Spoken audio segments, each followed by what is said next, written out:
you said you went to, was it running first? Yeah, track and field was my go-to. Right away. Right away. Mm-hmm. What age did you start that? I know you did the 5K at Yeah. 4. Yeah, and then I was competing ever since. Ever since. Mm-hmm. Wow. That's all I know is competition. That's it.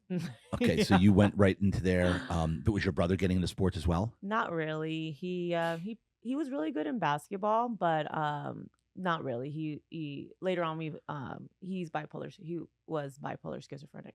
Are you serious? Yeah. So this is obviously a genetic thing. Mm-hmm. And I always worried. I'm like, it skipped me. I'm like, is it going to go to my son? But now seeing, I'm like, me and my parents' relationship is good now. Yeah. There was complete signs about my brother, so I would have seen it in my son already.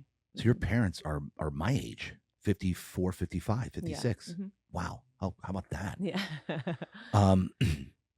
Okay. So okay, you started with track. Mm-hmm. Then where did it go from there? What sport? Yeah, so it was honestly, it was just always track. I mean, I dib and dabbed like playing. I remember one of my friends wanted to do cheerleading, so I tried. Oh gosh! So I did it for one day. I'm like, this sucks. So then I went on to the football team. Yeah. You did? Yeah, and I played a little bit, but then my mom's like, I'm not paying for that, so I couldn't play. Yeah, I only could do sports if it was free or something. So wait, so you joined the football team, mm-hmm. And how did you get received by the football players? I knew a lot of the kids already, and I always the girl that played like tackle football in the street. I was always that one girl with all the boys. So the tomboy girl. Mm-hmm. Yeah. Yeah. Slap boxing with the boys all the time. You were? So good at it. I just should have known back then that, fighting should have been my calling. Yes. I was super fast in my hands. You were already slap fighting with the boys? What were the other girls in your grade thinking? Like, how were you received by the girls? They just like, oh, my friends call me Tina. They're like, oh, that's just Tina. So I have like my girlfriends. They're so girly. It's so funny. Yeah. And then, to this day. Yeah, they're pretty girly. And then, but then anytime I do something, like, oh, that's just her. Yeah. Yeah. That's Tina. Is that your nickname, Tina? Tina. Yeah. Mm-hmm. Okay. So slap fighting with the boys. Yeah. So why did they it was just a thing you did. Voluntarily, they still did this with you, even though they're boys hitting girls. Yeah. They were okay with this. I think since maybe I just came off as like, oh, it's just, and no one really perceived me as like a girl, you know? Like even when I'm training with all the guys, like even my coaches, like when someone comes to me, they're like, don't look at her like she's a female. Like she's going to hit you probably harder than don't come in this. Yeah. He will tell anyone that comes in new or so, they just didn't see me as. They saw you as one of the guys. Yeah. Okay, so track, and then at what point what's the next sport? Football. I did football. So give me football. What the heck? Yeah, I was just really fast. I actually tried out lingerie football, and I made that team. But then what was it? Lingerie football. You ever heard lingerie football? The LA Temptations. Yeah. So how that happened was my roommate in Orange County. She's like, let's try out. I'm like, I don't want to try out for this. I'm a fighter. I'm already fighting. Yes. I'm like, no, I don't want to do this. And she's like, come on. I'm like, I was like, all right. At that time I was talking to someone in LA and we lived in Orange County. I'm like, you know what? We go in separate cars. We'll go there. And after that, I'll go up and see whoever. She's like, okay, thank God we took separate cars. She got cut right away. And I made the whole thing. I'm like, Jesus, I can't go anywhere and not make it. And it was just because I was fast. Yeah. I believe because I was fast. Right. Yeah. And I didn't care. And I'm very coachable. That's one thing I know that about myself. That's great. I'm super, super coachable. Like just break it down and I'll get it right away. Yeah. So then I made the team and then went to a few practices, but then there were some mandatory ones, and then I had like fighting. I had to make a decision. I was like, I didn't want to be on the team. Yeah. Like, so I let that go. And were they sad to see you go? They were like, you're just so, and I'm actually good friends still with some of the girls. And it's funny. They're like, I can't believe you're a fighter. And I'm all, but you guys hit with no pads. Like, but to other people, fighting is so extreme. I don't see it that way, but. Because it's more, to your point, it's more controlled. It's more, you're trained. Right. Mm-hmm. Whereas out there, you're just flying around, hitting on, running into each other with no pads. Right. All right. So go back now, football. But at what point? When did the fighting start, and how did it start? What did you start with? Fighting didn't start until way later. I started at 23. 23. I started 2 weeks after I had my son. So that's why I know I've been doing this for 17 years. And so, what got you into it? Like, where did it start? His father was training, and I remember going to a few fights. And it's so funny. He's like, I didn't say that to you. Always say that. And I'm about to say, I'm like, you did say this. I was like, oh, I can totally see myself doing this. And he's like, no, you can't do that. Yeah, right. And I'm like, wait, me? I'm an athlete. I could do this. And he was like, I don't see it. So wait. This is your son's father. This is son's father. He was a fighter. Mm-hmm. How did you meet him? In college. In college. Yeah. Mm-hmm. San Diego State. Yeah. Mm-hmm. Okay. What attracted you to him? What happened? Let's go there a little bit. What attracted me towards him? You know, he used to be one of those frat boys he was throwing a party or something like that, and he kind of brushed me off. Anyone who brushes me off. Here we go. No. He's smart. He knows the game. Is what that means. He reeled me in or whatever. Yeah. My man. He knew exactly what he was doing. You know, brush me off. No. Yeah, the only way to get you would be to don't pay attention. Pretty much. Yeah. He was spot on. Yeah. Well done, son. Well done. So, and then we were dating through college, and he later on became a fighter, with this team called Fight Ugly. It was a small team.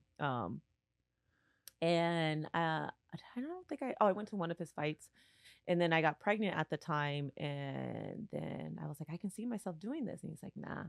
So then he's like, no, you can't. Yeah. No. So 2 weeks after I had my son, I started just training, and even like going. Was he against it? Was he like, no, what are you doing? Whatever. He was just like, if you want to come and train, whatever. Yeah. But the team wasn't that. I want to say they were that open, because they're like, who? And especially you have to think, 17 years ago, females weren't fighting like that. No, not at all. No, yeah, not at all. So they weren't really letting me train with them. But Mantis, who was a Muay Thai coach, he was like, I'll do some mitts with you. And so we were training a lot of Muay Thai. Yeah. And then one day they were short. They needed more people to spar. And then he was like, throw Christina in. She's actually like pretty good. They're like, fine. And I remember the guy named Zippy. And I sparred against him. And he hit me once, and I just came forward and just start welling. And he was against like the wall, and they're like, okay, get her off. And then the coach was like, wait a minute, would you want to fight? I'm like, I've been saying I want to train, So I think that's the biggest thing. That's all it took was one sparring session. They're like, whoa. Yeah, but the thing is, it's like everyone looks good when you're going forward. Everyone looks good when you're hitting pads. But what happens when you get hit? Clocked? Right. So I did get clocked. Yeah. But I just press forward. And that's when you know if you have it in you or not. Yes. And not to say that I don't care about getting hit, but it happens. Yeah. Yeah.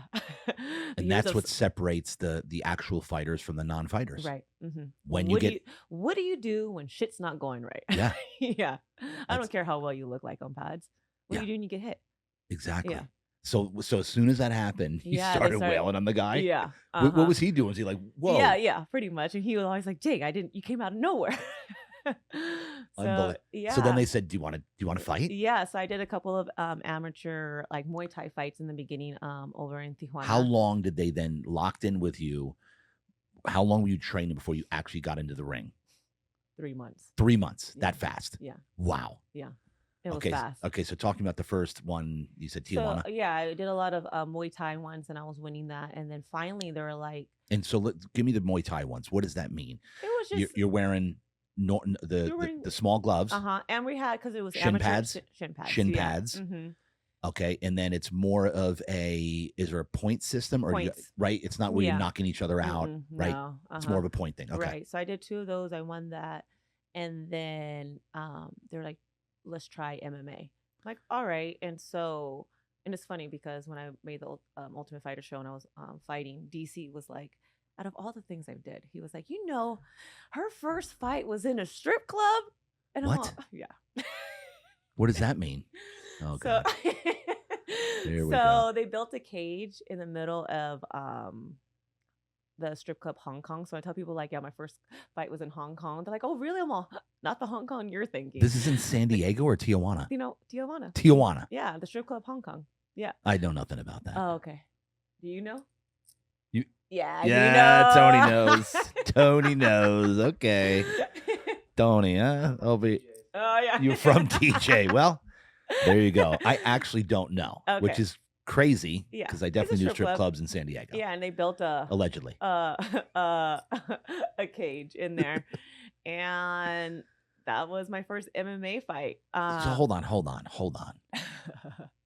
You don't just start doing MMA. Obviously, what were you training in the gym? You're doing Muay Thai, but were you training jiu-jitsu?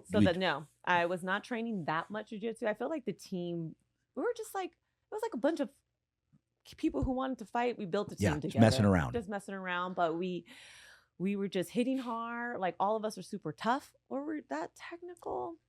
I don't know. But tough. So more Muay Thai than anything. So even when I was on the Ultimate Fighter show, they called me like the Muay Thai girl because that's what my bread and butter. Jiu-jitsu, I don't think. Explain. Sorry, but I'm just realizing now we're brushing over these terms because I have a large viewership of fighters now because I do the epic fighting interviews for the fighters. However, I have a even larger audience that has no idea what you're talking about.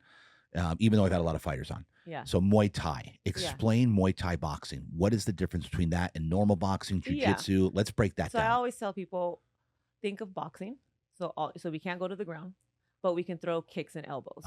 So for Muay Thai, we're throwing kicks and elbows, but we're in a boxing stance-ish to begin with. And then jiu-jitsu is all the stuff on the ground where you're seeing, submissions and all that. So. And Muay Thai, correct me if I'm wrong here, there's a lot of where you can grab them behind the head. Clinch. The clinch. Explain the clinch, because that's what Muay Thai separates it a lot. Right, and I love the clinch. So it's just grabbing behind the neck, and then I like to put my elbows in, like right here, by the collarbone, and then you turn, do a knee, stuff like that. So you can actually do the clinch, one arm clinch, and bare knuckle fighting. So I think that's what helped me as well. Oh, really? You can clinch and go uppercuts. And that's where she never done any of that, my opponent. So that helped me in that fight. The first fight in the strip club. No, I'm talking about for bare knuckle. The bare knuckle. We're back on the bare knuckle. But for the strip club, we're gonna get back on the bare knuckle. Yeah, the strip club, that was a little cage in the middle of the strip club, and still that wasn't sanctioned or anything. You would call it like an amateur fight, but there was no paddings or anything. We're full on. And you had the little gloves? Yeah. But I beat her pretty fast, and that was like the main attraction, the female fighting. They asked the girl, would you want to go again? She's like, no. She said, yeah. So, because the same night? Yeah, so I had two. Hold on. Did you knock her out the first time? So it was like a TKO, it was over, and so they just pulled her off. So what is it? So the first fight, you nailed her. Yeah. Right. She went down. And I hit her, and they were obviously they want to protect her, so they grabbed me off right away. Fight's over. So when she went down, this is something I need to ask here. You see blood, and now you're like, you literally want to. She's on the ground. She's helpless. Yeah. And you want to pulverize her more. Is that the way this goes? Yeah. So this is what you do just to finish them, to make sure they're done? Yeah. You just keep on going until someone pulls you off. Yeah. So isn't there anything inside you at all that thinks, okay, this girl's done, I don't need to hit her again? She signed up for it. Okay. Until the coach until the ref stops it, that's what you signed up for. If it was the other way around, that person would not care. It's true. This is true. But I'm just fascinated that they're done. And I see like a lot of times that like the guys. In sparring, like in like practice, if I got the person or something like that, I'll step away. Yeah. But in a fight, you make sure she's done. Is that what it is? Until they stop it. Yeah.